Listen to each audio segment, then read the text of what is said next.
Alright, so we got some big news, my friends. News about what could have been. News about the Wolfpack and the fight between that Wolfpack, 50 strong, and an undead dragon, presumably Viserion. We got this in a podcast with Miguel Sapochnik, the legend, director of epic episodes like The Gift, Hard Home, Battle of the Bastards, The Winds of Winter, The Long Night, and The Bells. If you hear the bells ring, they've surrendered. Call off your men.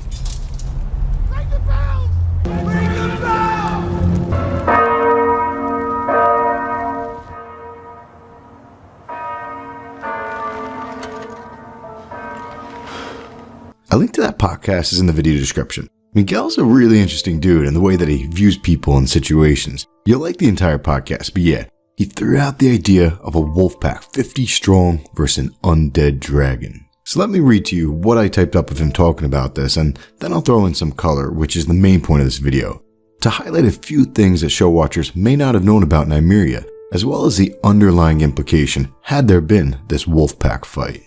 So this part of the podcast relates to the concept of big story beats big action. Quote, I don't need 5 minutes of your time. I need 80 minutes of your time.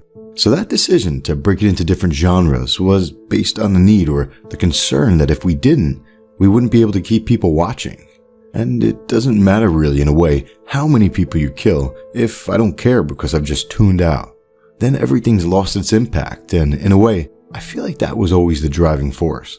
And there were many, once again, it was a much bigger sequence than we shot. And there were many things that happened that people would have been so happy to have happened. Attacks of direwolves, crazy stuff, and at some point you're like, 50 direwolves attacking an undead dragon does not a good movie make. We may disagree there, but then again, I'm a simpleton. Give me a good sword fight or direwolves and I can sleep easy. But bad jokes aside, this would have been sick for a few reasons. Number one, the wolf with the fish in her mouth. Arya is a warg, a freaking powerful warg. Bran, on the other hand, was a doofus. Bran luckily had Jojen to help him from drowning. I was hungry. We're all hungry. I was just eating. Summer was eating.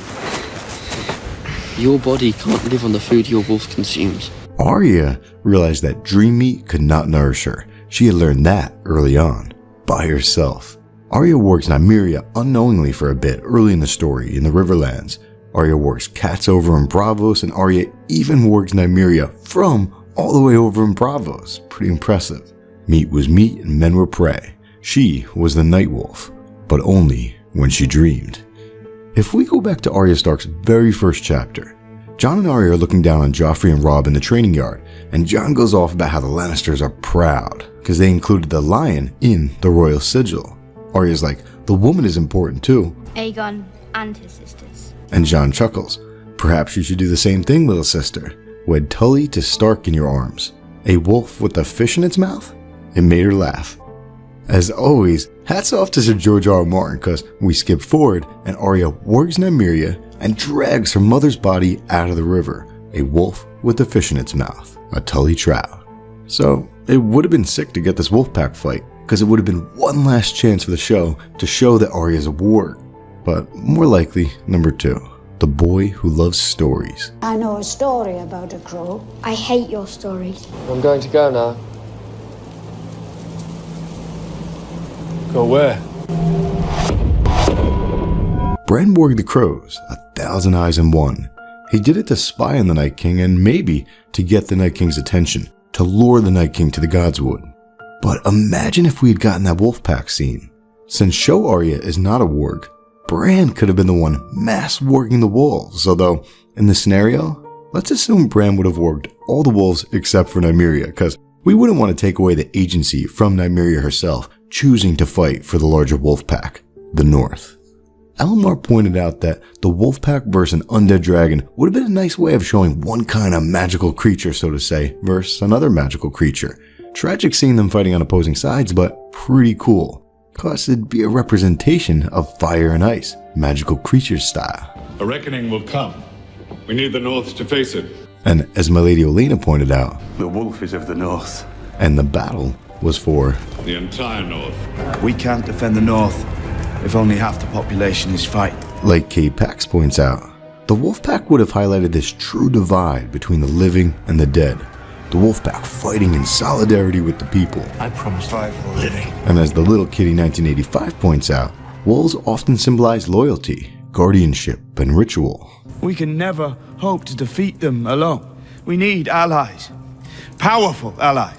And I might be a girl, but I am every bit as much a northerner as you. I chose the north. But back to my final silly idea. Reason number 3. This is the point of the video. Arya's Queensguard. Arya named Nymeria after the legendary Roynish badass Princess Nymeria. A long time ago, Princess Nymeria led her people from danger. She sailed off, eventually reaching and settling in Dorne. Princess Nymeria was known as a warrior queen, and every queen needs a Queensguard, right? Good Queen Alysanne had one of her own, of sorts. A woman known as the Serpent in Scarlet, later the Scarlet Shadow. Why a woman?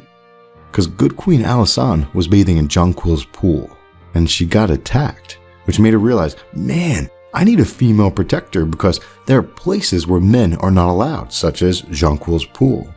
Ladies and gentlemen, may I introduce you to Jonquil Dark, good Queen Alysanne's sworn shield, a nod to Dunk the Lunk, or rather, to Sir Duncan the Tall's descendant. Sir Brian? Did you know that Arya has a sworn sword of her own, at least in the books?